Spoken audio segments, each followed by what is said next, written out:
بسم الله الرحمن الرحيم الحمد لله نحمده ونستعينه ونستغفره ونؤمن به ونتوكل عليه.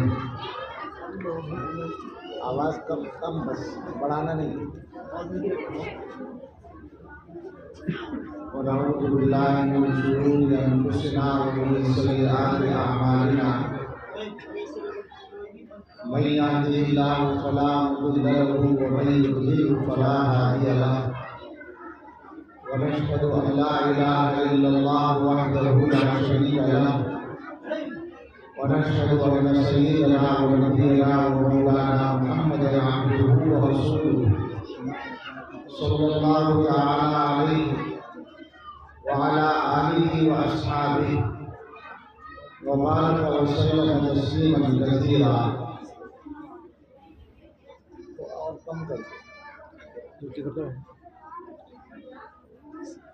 أما بعد فأعوذ بالله من الشيطان الرجيم.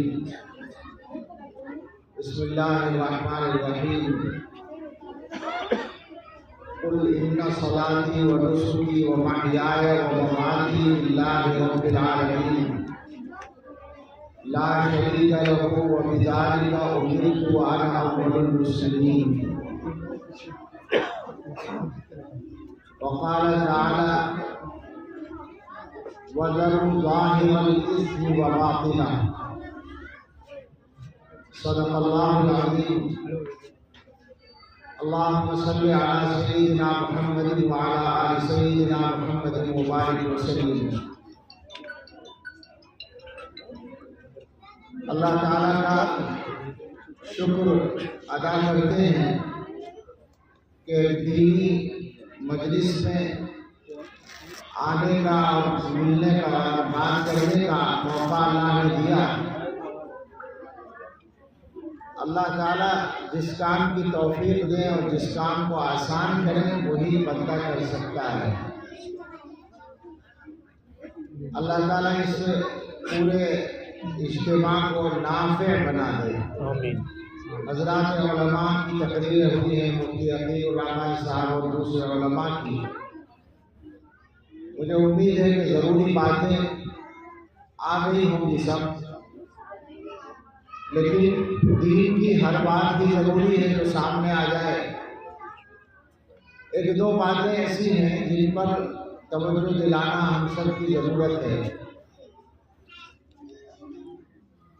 قرآن کریم کی یہ آیت میں نے پڑھی ہے. میں یہ بات اور پہلے کہہ دوں کہ یہ اجتماع بنیادی طور پر خواتین کا ہے, لیکن ہماری شریعت میں شریعت کے جتنے احکام ہیں ان میں مردوں اور عورتوں میں تقریباً کوئی فرق نہیں ہے چند احکام کو چھوڑ کر.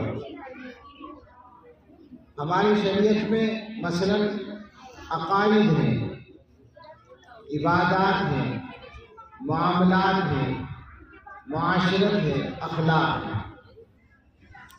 ان میں عقائد میں کوئی فرق نہیں. سارے عقیدے مردوں کے لیے بھی برابر, عورتوں کے لیے بھی برابر. عبادات میں زکوٰۃ میں کوئی فرق نہیں,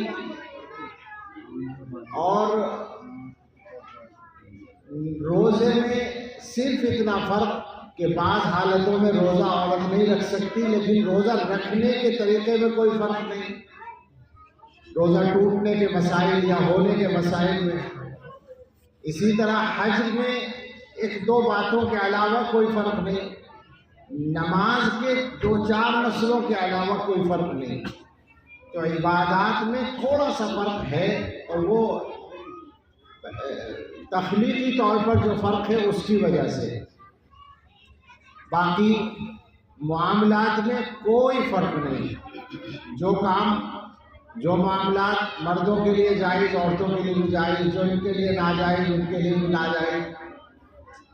اخلاق میں یعنی وہ صفات جو انسان کے اندر ہونی چاہیے اور جو نہیں ہونی چاہیے, اچھی اور بری صفات, ان کے اعتبار سے کوئی فرق نہیں. معاشرت کے معاملات میں کوئی فرق نہیں. ہر ایک کی الگ الگ ذمہ داری مقرر ہے, مگر جس طرح شریعت نے اسے مکلف کیا ہے مرد کو عورت کے حق ادا کرنے کا، عورت کو بھی مکلف کیا ہے مرد کے حق ادا کرنے کا، تو شریعت کے اکثر احکام مشترک ہیں، اور اگر اس کو ایک جملے میں سمیٹا جائے تو یہ ہوگا کہ اللہ سے ڈر کر اللہ کے احکام پر عمل کر کے زندگی گزارنا یہ مرد کی بھی ذمہ داری ہے، عورت کی بھی ذمہ داری ہے۔ اس کو سامنے رکھتے ہوئے میں وہ بات کر رہا تھا کہ ہمیں زندگی کے سلسلے میں ایک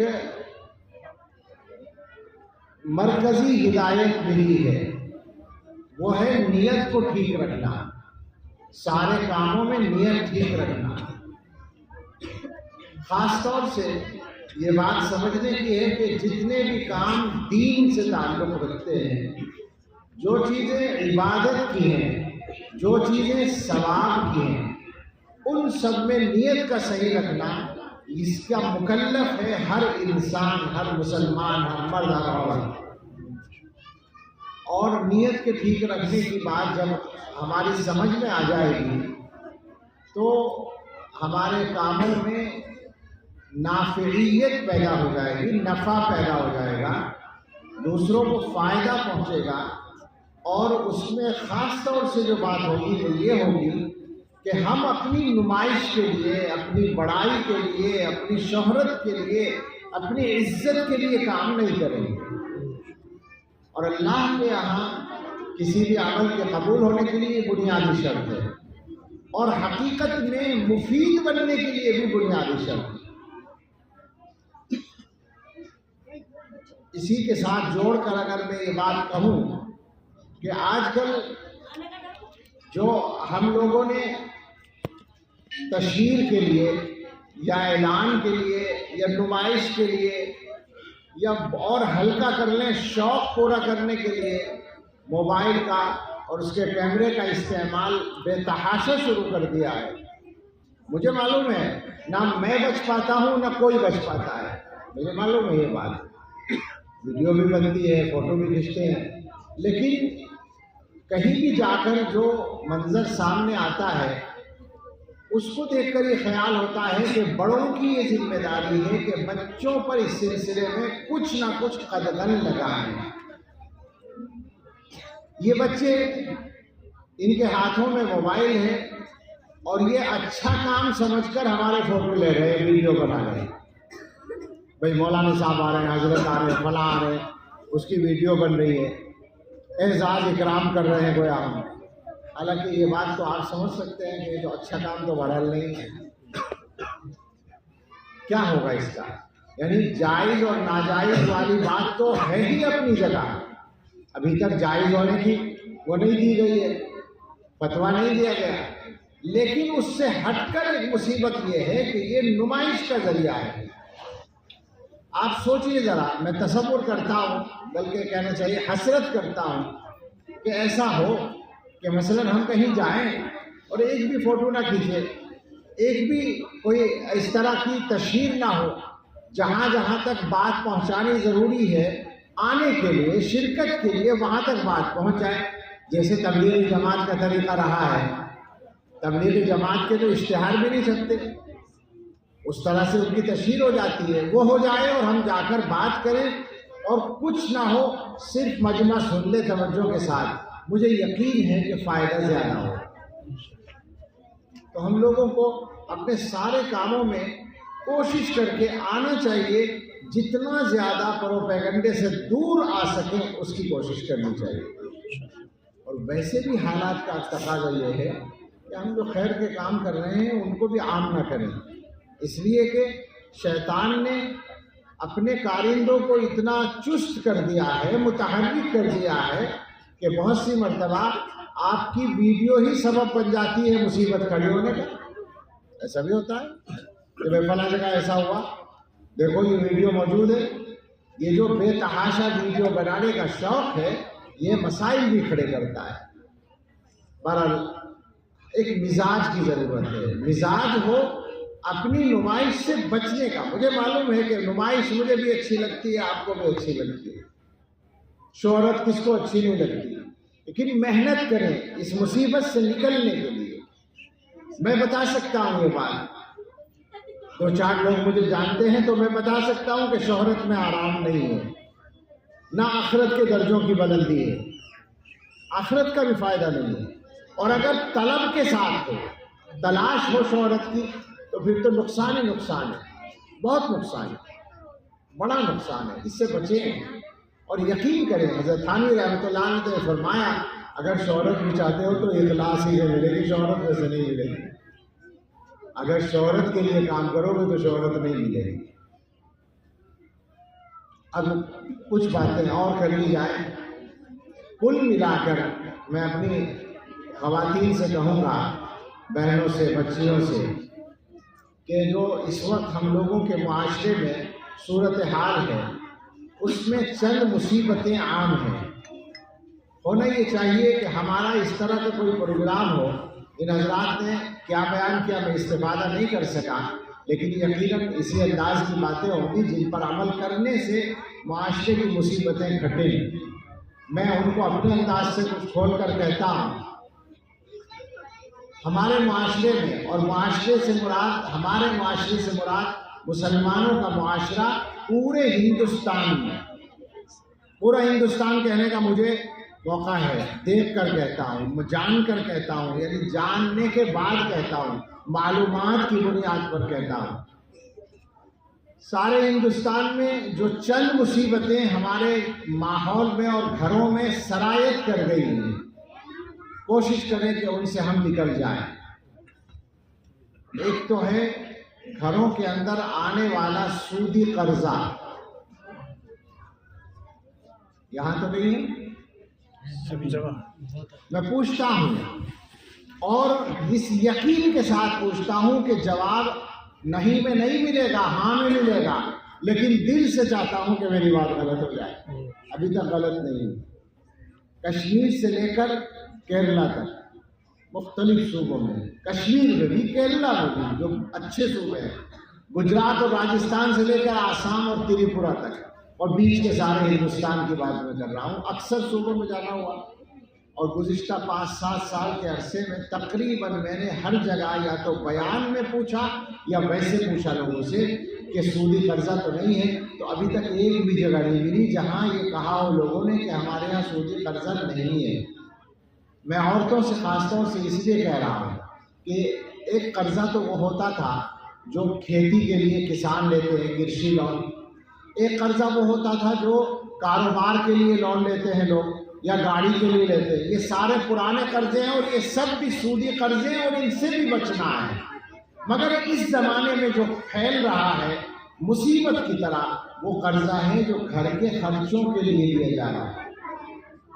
10,000 12,000 ملتا ہے، 10,000 ملتا ہے، 12,000 واپس کرنا پڑتا ہے۔ سوسائٹیاں بنی ہوئی ہیں اور اس علاقے میں، پورے بجنور کے علاقے میں بھی بنی ہوئی ہیں، لیکن آپ کو تعجب ہوگا کہ یہی سوسائٹیاں، اسی انداز کی سوسائٹیاں میں نے آندھرا اور تمل ناڈو کے علاقوں میں دیکھی ہیں۔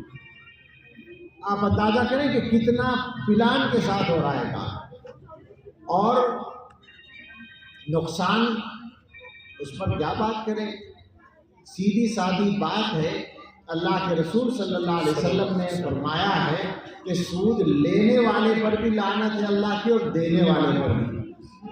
ہم دینے والے بنے ہوئے ہیں، اگر اللہ کی لعنت آ رہی ہے تو حالات کیسے ٹھیک ہوں گے، ماحول کیسے ٹھیک ہوگا، گھر میں برکت کہاں سے آئے گی؟ اللہ کی لعنت کے ساتھ تو برکت نہیں آ سکتی۔ اور اس کے علاوہ جو نقصان ہو رہے ہیں، بہت سے گھروں سے قرضہ ادا نہیں ہو پاتا تو کیا کیا مصیبتیں کھڑی ہوتی ہیں۔ عورتوں کے سامنے کہنے کی میرے اندر ہمت نہیں ہے، مگر جانتے سب ہیں جو حالات ہیں۔ یہ مجبوری کیا ہوتی ہے؟ شوہر کی آمدنی کم ہے، گھر کے خرچے پورے نہیں ہو رہے، مجبوری میں لیتی ہیں اکثر عورتیں، یہ معلوم ہے۔ لیکن میں یہ کہتا ہوں کہ اللہ کے واسطے ہماری بیٹیاں، ہماری بہنیں اس بات کو سمجھیں کہ دنیا کی زندگی مشکل کے ساتھ گزارنا یہ اتنا بڑا مسئلہ نہیں ہے جتنا آخرت کی مصیبتیں اپنے لیے کھڑی کرنا۔ اور اس کے علاوہ دنیا میں بھی جو مصیبتیں کھڑی ہو رہی ہیں سامنے آ رہی ہیں وہ بھی بدترین ہیں. خدا کے واسطے اپنے خرچوں کو کوشش کر کے محدود کریں اور اپنے شوہروں سے کہیں کہ وہ اپنی آمدنی بڑھانے کے لیے محنت کریں. میں یہ کہتا ہوں لوگوں سے، مردوں سے یہ کہتا ہوں کہ پیسہ کماؤ، اپنے گھر والوں کی ضرورتیں پوری کرو، پیسہ کمانے کے ڈھنگ تلاش کرو. جائز پیسہ کمانے پر تو شریعت نے کوئی پابندی نہیں لگائی، مگر ہم لوگوں کا طریقہ یہ ہے کہ ہم پیسہ کمانے کا ڈھنگ ہی نہیں جانتے. اگر ہم میں سے کوئی اٹھ کے کھڑا ہوتا ہے کاروبار کے ارادے سے تو اسے بڑی رقم چاہیے تب وہ کاروبار شروع کر سکتا ہے، اور بڑی رقم ہے نہیں لہٰذا شروع نہیں کرتا. یہی تو ہے نا عام مزاج کہ کیا کریں کاروبار کے لیے پیسہ نہیں ہے. ہم تو یہ جانتے ہیں کہ چھوٹی سے چھوٹی رقم سے کاروبار ہو سکتا ہے، اور کاروبار میں اللہ نے برکت رکھی ہے. تو کوشش کریں آمدنی بڑھانے کی اور کوشش کریں برکتیں بڑھانے کی، اور رسول اللہ صلی اللہ تعالیٰ علیہ وسلم کی جو ہدایات ہیں ان کو سامنے رکھیں. بطور مثال ایک بات ویسے یاد آ گئی ادنا مناسبت سے کہ حضور صلی اللہ علیہ وسلم نے دنیاوی برکت کے لیے، پیسے کی برکت کے لیے کہاں کہاں تک ہدایتیں دی ہیں. مشکوٰۃ شریف میں حدیث ہے، لوگ زمین بیچتے ہیں، باپ سے جو زمین ملتی ہے بیٹے بیچ دیتے ہیں. اچھا بیچتے کیوں ہیں؟ گھر نہیں ہے، گھر بنانا ہے، قرضہ ہے، قرضہ ادا کرنا ہے، اور شادی کرنی ہے. زمین بیچ کر شادی کرنا تو پیسے میں آگ لگانا ہے. زمین بیچ کر گھر بنانا کسی درجے میں قابل برداشت ہو سکتا ہے کہ وہ بھی ایک جائیداد بن گئی، لیکن اور کاروبار میں لگاتے ہیں. میں سچی بات کہتا ہوں، آپ تصدیق کریں گے کہ عام طور سے کاروبار سیکھے بغیر کرتے ہیں. دوستوں میں بیٹھے کہ یار میں نے زمین بیچی ہے کاروبار میں لگانا چاہتا ہوں. 2-3 دوستوں نے کہا بھائی ایسا کرو فلاں جگہ کپڑے کی دکان بہت اچھی چلتی ہے، تم بھی کپڑے کی دکان کرنا. وہ کر لی کپڑے کی دکان. یہ پتہ نہیں کہ کپڑا کاٹتے کیسے ہیں اور بیچتے کیسے ہیں، سیکھا ہے نہیں، لہٰذا وہ 10 لاکھ روپیہ 2 سال میں ختم. عام حال مسلمانوں کا یہی ہے یا نہیں؟ کیوں عقل کا استعمال نہیں کرتے بھائی؟ کون پابندی لگا رہا ہے تم پر کاروبار کرنے میں؟ اب حضور کی بات سنیے، فرمایا کہ من باع ارضا او عقارا قمین اللہ یبارک لہ فیہ الا یجعلہ فی مثلہ. جو آدمی کوئی زمین یا جائیداد بیچے، حضور کہہ رہے ہیں صلی اللہ علیہ وسلم، جو آدمی زمین یا جائیداد بیچے وہ اس کا مستحق ہے کہ اس کو برکت نہ ملے، سوائے اس کے کہ اس پیسے کو جائیداد ہی پہ لگا دے. الا ان یجعلہ فی مثلہ. زمین بیچ کر زمین خریدو گے تو برکت ہوگی، ورنہ برکت نہیں ہوگی. یہ اللہ کے نبی صلی اللہ علیہ وسلم بتا. مجھے بتائیے آپ کا تجربہ کیا کہتا ہے؟ کیا دیکھا ہے معاشرے میں؟ 100% صحیح. حضور کی بات تو 100% صحیح ہوگی، اس کے علاوہ راستہ ہی سچی. میرے متعلقین میں سے قریبی آدمی نے مجھ سے پوچھا کہ آپ زمین بیچنے کو منع، میں بہت دنوں سے بیان کر رہا ہوں یہ حدیث بیانات، آپ زمین بیچنے کو منع کرتے ہیں، والد کا انتقال ہوا، قرضہ بہت ہے، ہم ادا نہیں کر سکتے بغیر زمین بیچے. تو میں نے کہا کہ زمین ساری اگر بیچو اور قرضہ ادا کرو تو کچھ بچے گا کہاں؟ آدھی زمین سے کام چل جائے گا. میں نے کہا ٹھیک ہے، پھر آپ ساری زمین بیچ دو اور آدھی زمین کی قیمت سے قرضہ ادا کر دو، اور آدھی زمین کی قیمت سے دور جا کر سستی زمین خرید لو، اللہ تعالیٰ اسی میں برکت دے دے. مگر اتنی ہی خرید لو جتنی بیچ رہے ہو. اگر 10 بیگھے بیچی ہے، 5 بیگھے کی قیمت سے قرضہ ادا ہو گیا اور 5 بیگھے کی قیمت سے سستی زمین 10 بیگھے خرید لو. انہوں نے کہا یہ بہت اچھا مشورہ ہے. تو یہ ایک مثال ہے کہ ہماری شریعت میں دنیا کے کاموں کو سدھارنے کے لیے بھی سب کچھ موجود ہے، حدیثوں میں موجود ہے، حضور صلی اللہ علیہ وسلم کی حیات میں موجود ہے. مگر صاحب ہم سے نہیں ہوتا، ہم کاہل ہیں، ہم سست ہیں، ہم وقت کو ضائع کرنے والے ہیں. ہمارے بہت سارے جوان جو بے روزگار پھرتے ہیں، آپ مجھے بتائیں کیا وہ جتنی محنت کرنی چاہیے روزگار کے لیے اور اس کے لیے اتنی محنت کرتے ہیں؟ وہ شکایت کرتے ہیں بس. تو اس لیے پہلی بات یہ ہے کہ آمدنی بڑھانے کی فکر کریں عورتیں اپنے مردوں کو کہیں کہ ہمیں حلال آمدنی چاہیے اور یہ طے کر لیں کہ حرام کا ایک پیسہ نہیں آنا ہے، سود کے قرضے کا ایک پیسہ گھروں میں نہیں آنا ہے۔ بھئی آپ سب لوگ جو سن رہی ہیں اپنے دل میں، آواز سے نہیں، دل میں عہد کر لیں، اس کا میری گزارش ہے آپ سے، سب طے کر لیں کہ ہمارے گھروں سے سودی قرضے کو نکلنا ہے۔ خدا نہ خواستہ ہمارے مردوں کی آمدنی زیادہ نہیں بھی ہوئی تو ہم چاہے فاقہ کریں، اللہ نہ کریں، لیکن ہم گھر میں حرام کا ایک لقمہ آنے نہیں دیں۔ اس پر اگر عمل ہوا تو میں اللہ کے بھروسے پر آپ سے کہتا ہوں کہ چند ہفتوں یا مہینوں کے اندر برکتیں آ جائیں گی انشاءاللہ۔ یہ ایک مصیبت ہے جو پورے ملک میں پھیلی ہوئی ہے، خدا کے واسطے اپنے گھروں کو اس مصیبت سے خالی کریں۔ دوسری مصیبت، اور وہ بھی سارے ملک میں ہے، جیسے میں نے نام لیے ہیں، ہر صوبے میں اور ہر جگہ میں نشہ۔ سودی قرضے کو لوگ اتنا نہیں جانتے جتنا نشے کو جانتے ہیں، نشے کے اندر ایک دم تصدیق کرتے ہیں کہ ہاں نشہ عام ہے، اور جو سچائی ہے وہ یہ ہے کہ مسلمانوں میں نشہ غیروں سے زیادہ ہے آبادی کے تناسب سے۔ کتنی بدترین بات ہے۔ مگر میں ایک بات کہتا ہوں کہ یہ نشے کی عادت کیسے پڑتی ہے؟ ایک دن میں تو نہیں پڑتی، یہ باقاعدہ ڈالتے ہیں دوست احباب عادت۔ میرا سوال ماں باپ سے ہے، یہ جو خواتین بیٹھی ہے ان سے بھی ہے اور جو مرد ہیں ان سے بھی ہے، کہ آپ کے بچے کا دوسروں کے ساتھ اتنا تعلق اور اتنا ساتھ رہنا کہ وہ اس کو غلط عادت میں مبتلا کر دے، ایسا کیوں ہوا؟ آپ نے اپنے بچے کو اپنے گھر میں کیوں نہیں روکا؟ آپ نے اپنے بچے کو گھر سے نکلنے کے بعد نظروں سے اوجھل کیوں ہونے دیا؟ آپ نے یہ خبر کیوں نہیں رکھی کہ آپ کا بچہ کس کے ساتھ بیٹھتا ہے اور کیا کرتا ہے؟ غلطی کہاں ہے؟ اصل جو بنیاد خراب ہو رہی ہے وہ یہاں سے ہو رہی ہے۔ اکثر مجھے بتائیے، کیا یہ مزاج نہیں ہے کہ بچہ دروازے سے نکلتا ہے تو ماں باپ پوچھتے بھی نہیں کہ کہاں جا رہے ہو؟ یہی ہوتا ہے نا گھروں میں بچپن سے۔ میں آپ سب سے یہ بات کہتا ہوں، خواتین سے خاص طور سے اور سبھی سے، بچپن سے بچوں کو عادت ڈالیے اس بات کی کہ وہ گھر سے قدم نکالتے ہوئے آپ سے پوچھیں یا باپ سے پوچھیں اپنے، اور بتا کر جائیں کہ کس کام کے لیے جا رہے ہیں اور کتنی دیر میں واپس آئیں گے، اور پھر اس کی نگرانی بھی کریں کہ وہ اتنی دیر میں آیا کہ نہیں آیا۔ میں سچ بتا رہا ہوں، مجھ سے میرے بچوں کے بارے میں پوچھتے ہیں تربیت کیسے کی ہے، تو مجھے تو کچھ آتا نہیں، میرے اوپر تو صرف اللہ کے فضل کی باتیں ہیں ساری، لیکن جو سبب کے درجے میں میرا عمل تھا وہ یہ تھا کہ بچپن سے عادت رہی کہ بچہ گھر سے باہر بغیر بتائے، گھر سے باہر 2 منٹ کے لیے بھی، یعنی گلی میں بھی جانا ہے تو وہ کہہ کر جائے گا کہ میں ذرا ابھی آ رہا ہوں، گلی میں جا رہا ہوں۔ اور یہ عمل صرف بچوں کے لیے نہیں ہے، یہ حقیر فقیر بھی اس کی پابندی کرتا ہے۔ میرا اپنا معمول ہے کہ میں 5 منٹ کے لیے بھی گھر سے کہے بغیر نہیں نکلتا۔